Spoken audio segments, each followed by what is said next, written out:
안녕하세요. 김태훈의 현명한 주식 투자자 방송 시작하겠습니다. 오늘은 딥노이드에 대해서 다시 한번 좀 설명을 드려야 될 것 같습니다. 지난번에 방송을 올리고 나서 의료 AI 쪽이 많이 올랐는데요. 이 연초에 챗 GPT 바람을 타면서 인공지능과 관련된 종목들을 찾아서 개인 투자가들의 묻지마 매수가 들어오면서 의료 AI 쪽도 그 바람을 제대로 탄 모습입니다. 딥노이드뿐만 아니라 의료 AI 쪽 관련된 종목들이 대부분 급등을 했는데요. 실적과 관계없이 지금 현재 테마 바람을 타고 움직이고 있는 종목들입니다. 이 딥노이드는 또 역시나 이제 인공지능 AI 기술을 영상 의료 판독에 사용해서 이 임상병리학과 의사 선생님들이 어떠한 엑스레이를 찍던 어떠한 MRI를 찍던 나온 영상 정보 데이터를 갖고 어떠한 병명인지 판독을 하고 그 판단에 따라서 그 다른 그 전문의들이 그 어떠한 처방을 내고 치료가 들어가는 그런 과정에서 가장 첫 번째 어떠한 질병이냐에 대한 판독을 하는 그 첫 출발이죠. 이 영상 진단은 그 의료 인공지능 AI가 가장 먼저 사용이 된 분야고 또 그 분야에 대해서 의료업계에서도 어느 정도 인정하고 있는 부분이 있습니다. 최근 들어서 코스닥 시장에 상장한 의료 AI 쪽 관련된 종목들은 대부분 다 영상 진단에 관련된 종목들입니다. 이 딥노이드도 마찬가지죠. 그런데 이 딥노이드는 지금 현재 돈을 벌고 있는 기술, 즉 인공지능 AI 기술을 바탕으로 빅데이터를 해석해서 어떠한 병명인지 진단을 해내는 그러한 소프트웨어를 개발해 놓은 상태입니다. 그래서 실제로 이러한 임상병리학과 의사가 없는 병원들, 특히 지방의 보건소 같은 이런 곳들에 대해서 이런 병명을 진단해주고 하는 그 원격에서 진단해주는 그런 서비스를 지금 진행하고 있습니다. 그래서 어떻게 보면 그 원격 진료라는 이 윤석열 정부에서 합법화를 추진하고 있는, 그러니까 즉 그 의료 민영화, 궁극적으로는 의료 민영화 쪽이죠. 그 중간 단계로 이제 병원, 영리병원의 허용, 이러한 쪽으로 가고 있는 첫 발자국이 이런 비대면 진료, 즉 원격 진료라고 하는 건데요. 그 원격 진료와 관계되어 있는 그런 회사이기도 합니다. 이 회사의 사업 모델을 보면 이런 소프트웨어를 개발하고, 즉 인공지능을 기반으로 해서 어떠한 영상 정보 데이터를 분석을 해서 이게 어떠한 병명인지에 대한 진단을 하고 그러한 진단을 전문의에게 넘겨주면 전문의가 그 인공지능의 판단이 맞는지 안 맞는지에 대한 최종적으로 판단을 내려서 그에 따른 이런 데이터들을 모아서 또 추가적으로 빅데이터를 조성하는 이러한 사업 구조를 이루고 있습니다. 그래서 일종의 그러니까 포털 기능도, 그러니까 그런 플랫폼 기능도 하고 있는 업체라고 볼 수가 있겠죠. 그리고 이 업체의 이제 그러니까 인공지능 제품군을 보시게 되면 DeepPHI라는 것과 DeepFact라는 것들, DeepAI라는 또 것들이 있습니다. 이게 이제 DeepPHI는 인공지능을 개발하는 일종의 뭐 쉽게 말하면 소프트웨어 개발하는 거죠. 그리고 그 소프트웨어 개발 자체를 아주 쉽게 만들어놔서 누구든 그 경험이 있거나 지식이 조금만 있으면 이런 소프트웨어 인공지능 개발에 참여할 수 있는 그런 그 소프트웨어 도구를 뜻하는 것이고요. 이게 딥 AI는 말 그대로 이런 그 소프트웨어를 갖고 실제로 의료 영상 정보를 데이터를 분석하고 판독하는 그런 그 뭐랄까 솔루션을 말하는 게 딥 AI입니다. 자, 1분기 때 매출액을 보시게 되면 라이선스 제공으로는 4,300만 원을 이번 분기에 벌었고요. 용역 제공이 1억 1,700으로 가장 큽니다. 근데 말 그대로 이제 그 거창하게 인공지능을 이용해서 어떤 진단을 하고 막 이렇게 되게 좀 대단한 일을 하는 것처럼 보이지만 실제로 지금 사업 규모는 뭐 겨우 몇억 원 단위의 이런 아주 중소기업보다 더 작은 스타트업 정도의 매출밖에는 올리고 있지 못하죠. 그래서 과거 실적도 보시면 여전히 뭐 10억대 정도의 아주 스타트업 정도 규모라는 걸 아실 수 있을 겁니다. 이 업체가 수주한 것들을 보면 그 2022년 꾸준히 지금 수주를 늘려가고 있지만 수주 각각의 건당 규모를 보면 그렇게 크지 않다는 걸 느낄 수 있습니다.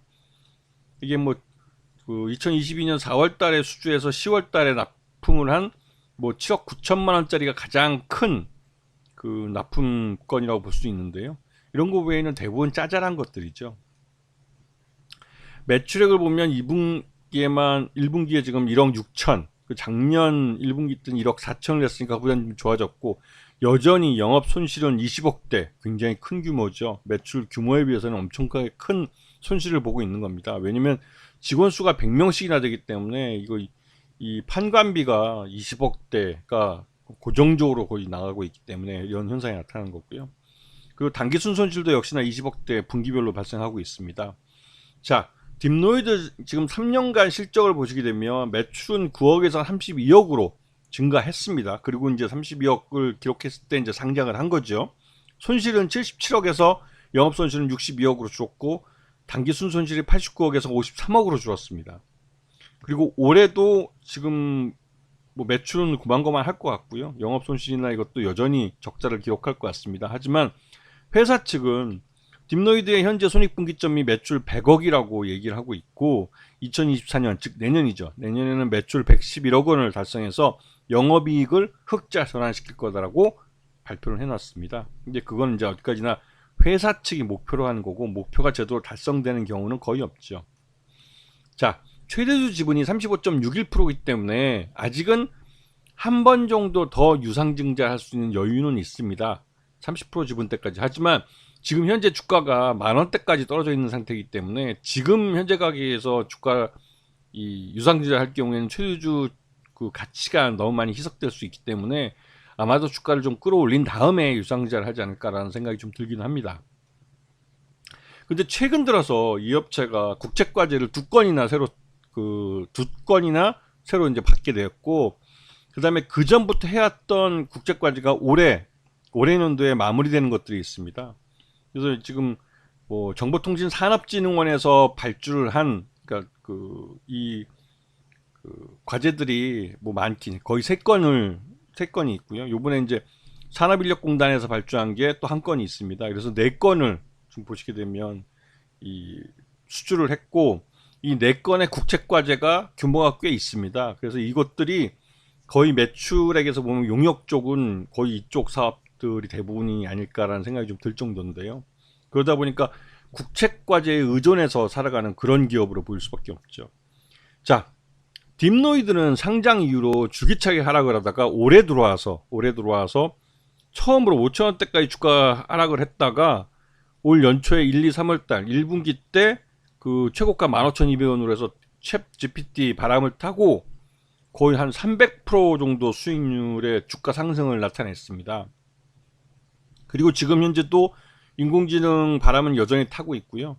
그렇기 때문에 지금 5,000원짜리가 지금 15,000원까지 갔다가 다시 또 8,000원까지 내려와서 다시 8,000원에서 다시 지금 12,000원대까지 좀 주가가 오른 상태죠. 하지만 여러 번 강조했지만 이 회사 자체가 아직은 실적이 적자를 기록하고 있고, 이 손익분기점을 넘길 수 있다는 게 내년이라는 건 회사 측이 말할 뿐이지, 실질적으로 내년에 손익분기점을 넘길 만한 그런 프로젝트나 어떠한 수주, 그것도 하다못해 과제라도 한 50억짜리나 이렇게 큰 거를 따지도 못했고, 그래서 뭐 내년에도 손익분기점은 여전히 적자를 나타낼 가능성이 크고요. 그리고 예전부터 말씀드렸지만 이 영상진단 쪽으로 최근에 상장한 업체들 대부분이 다 적자를 기록하고 있고, 규모 자체가 스타트업 규모의 아주 영세한 그런 스타트업 규모 정도밖에 되지 않습니다. 그러다 보니까 실적이 여전히 좀 불확실한 측면이 있고, 실적이 적자라면 그 기술만 갖고 미래 성장성에만 계속 그 투자를 해줄 수는 없는 겁니다. 왜냐면 이미 상장을 했기 때문에 시장에서 한번 평가를 받은 종목이고, 이 회사가 IPO를 새로 또 해서 뭐 시장에서 새롭게 평가받을 거나 이러한 희망이 없는 그런 종목이죠. 그렇기 때문에 지금 상장되어 있는 그 영상 판독 쪽 관련된 의료 AI 쪽 종목들은 실적이 적자라면 흑자로 돌아서기 전까지는 그 장기간 우상향한 주가 차트를 만들어낼 수가 없습니다. 즉 실적이 뒷받침되지 않기 때문에 지금 그 1월 달부터 3월 달 사이에 보여줬던 주가 급등과 주가 급락이 반복해서 나오는 박스권 장세를 나타낼 가능성이 커요.